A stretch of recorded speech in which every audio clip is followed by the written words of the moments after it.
ಏನೇನೋ ನಮ್ದೇನೆ ಟ್ಯಾಪಿಂಗ್ ಮಾಡ್ಲಕತ್ತವ್ರು ಏನು ಮಾಡ್ಲಕತ್ತವ್ರು ಯಾರಿಗೆ ಗುರ್ತದ.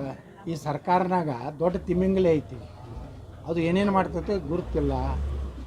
ಹಾಂ, ತಿಮಿಂಗಲನೇ ಯಾರ್ಯಾರು ನುಂಗ್ತೈತೋ ನುಂಗಿ ಒಮ್ಮೆ ಅದೇ ಮುಣಿಗೆ ಹೋಗ್ತೈತೆ. ಅದನ್ನು ಭಾಳ ದಿವಸ ಇಲ್ಲ ಸರ್. 28ರೊಳಗೆ ಎಷ್ಟು ಬಿಜೆಪಿ ಎಷ್ಟು?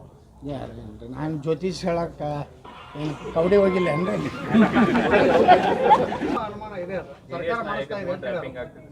ಏನೇನೋ ನಮ್ದೇನೆ ಟ್ಯಾಪಿಂಗ್ ಮಾಡ್ಲಕತ್ತವ್ರು ಏನು ಮಾಡ್ಲಕತ್ತವ್ರು ಯಾರಿಗೆ ಗುರ್ತದ. ಈ ಸರ್ಕಾರನಾಗ ದೊಡ್ಡ ತಿಮಿಂಗಲೇ ಐತಿ, ಅದು ಏನೇನು ಮಾಡ್ತೈತೆ ಗುರುತಿಲ್ಲ. ಹಾಂ, ತಿಮಿಂಗಲನೇ ಯಾರ್ಯಾರು ನುಂಗ್ತೈತೋ ನುಂಗಿ ಒಮ್ಮೆ ಅದೇ ಮುಣಿಗೆ ಹೋಗ್ತೈತೆ. ಅದನ್ನು ಭಾಳ ದಿವಸ ಇಲ್ಲ ಸರ್. 28ರೊಳಗೆ ಎಷ್ಟು ಬಿಜೆಪಿ ಎಷ್ಟು? ಯಾರೇನ್ರಿ, ನಾನು ಜ್ಯೋತಿಷ್ ಹೇಳಕ್ಕೆ ಏನು ಕವಡಿ ಹೋಗಿಲ್ಲ ಏನ್ರಿ.